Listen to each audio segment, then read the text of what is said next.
was not our plan tonight to make it to give City the chance to run away or whatever.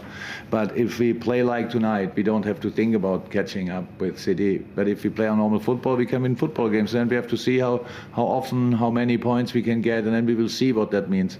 But how's that? I don't have a proper explanation for tonight, but to find this explanation is my main concern, and not in this moment the gap to. Well, Salah had scored his previous 15 Premier League penalties. So what did Klopp make of James Maddison's pre-penalty chat with the forward? Maddison for sure was talking to him, but that's, everybody tries that. That's not the problem. So there's really, it's not a little bit of blaming or whatever. He scores usually from these situations. Tonight he didn't. It's a little bit like the whole game was. So Mo is part of the team. And usually he's better in this situation, like the team is usually better in a football game. Tonight we weren't, and that's why we lost. Yeah, very philosophical, Jurgen Klopp. Let's pick up on that last point. Danny, you're a shy, retiring young man, weren't you, when you were playing? Is there anything wrong, Maddison, having a quick chat with Salah?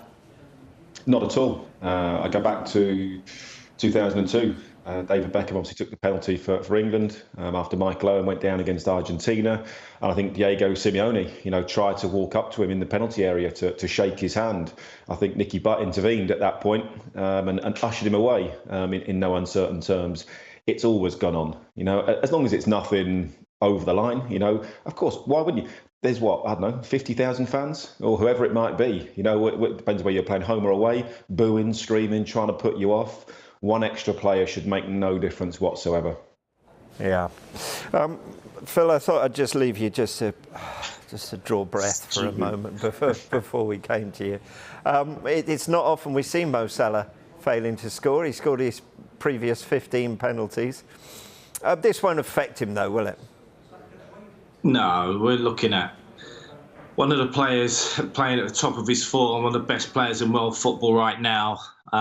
It is a blip, and he will shrug it off. You don't get to his level. You don't bang in the number of goals he does season after season, worrying by one little penalty miss. It won't.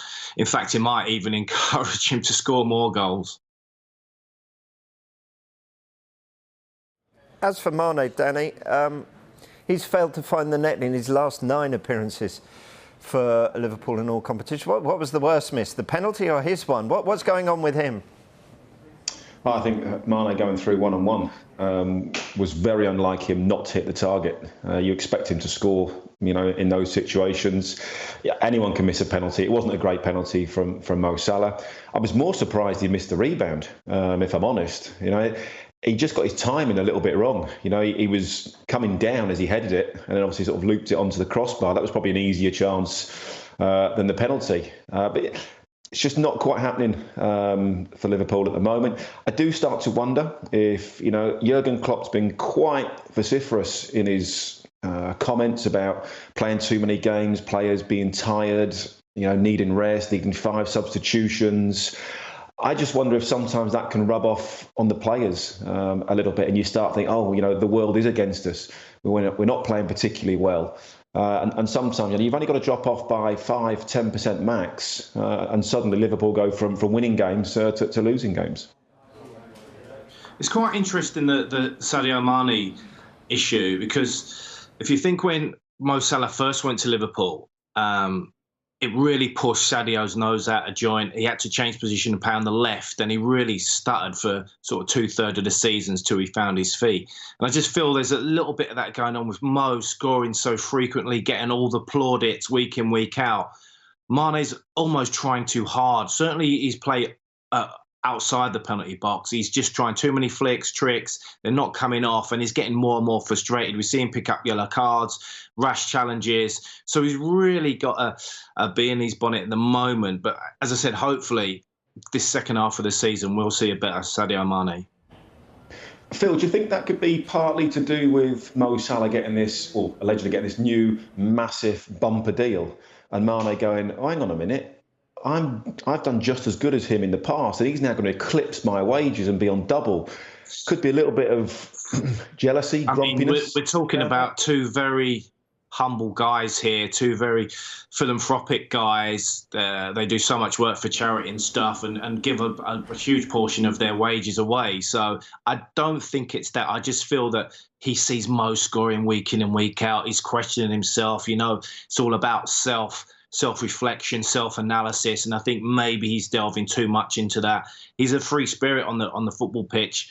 He's just overthinking it. That's my opinion. I don't think money's got anything to do with it. What about that idea of self-doubt, though, that Danny raised, that with Jurgen Klopp planting those seeds, most probably for ears elsewhere, of having too many games, of the players being tired? Is there a chance that has rebounded on his own players in a way that he perhaps definitely didn't want to happen? It's possible. It's possible. I don't think any manager will be like rubbing their hands with glee at the amount of fixtures we play over the holiday period.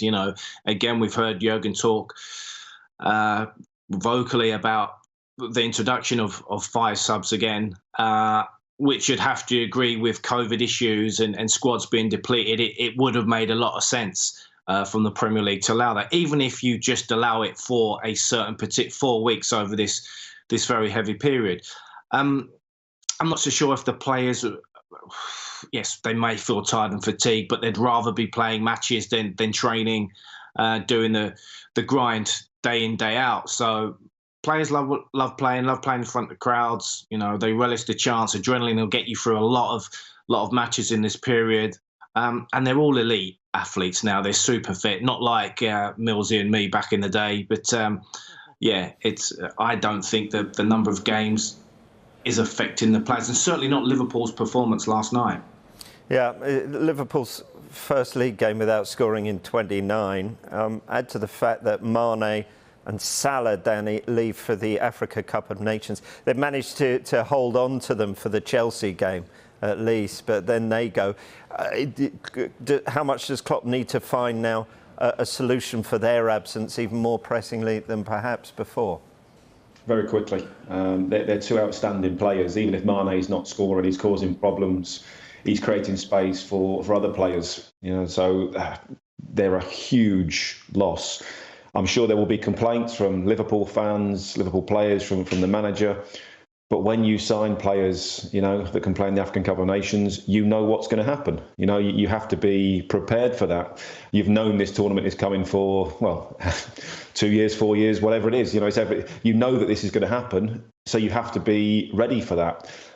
Whether Liverpool can cope without those two for a month or so, I think it's going to be very, very difficult. They are going to have to dig deep. Find a slightly different way of playing as well, because they are so reliant on the pace of Mane and Mo Salah as well. Yeah, Jota's been scoring, Phil, hasn't he? Divock Origi's had this injury. Where else do they get these goals from? Because normally, look at City, perhaps, they've got goals from midfield, but Liverpool don't seem to have that in abundance, do they? Well, there's going to have to be extra sort of impetus on the likes of Oxlade-Chamberlain, Minamino. Thiago's contributed with a couple of goals recently as well. So it's just changing the philosophy of certain players. There are goals in there. I think Liverpool have got 13 different goal scorers in the Premier League this season, and I think City's 15 or 16. So the spread isn't that far between the top two clubs. It's just, as you say, the midfield. If you look at Gundogan and De Bruyne and Mahrez, these guys have scored 4 or 5 goals, and you look at outside Jota and Salah and Mane, where are those Liverpool goals coming in? A couple here or there from other players that I've mentioned. But it's a chance to step up. Divock's a cult hero at Anfield. He hasn't...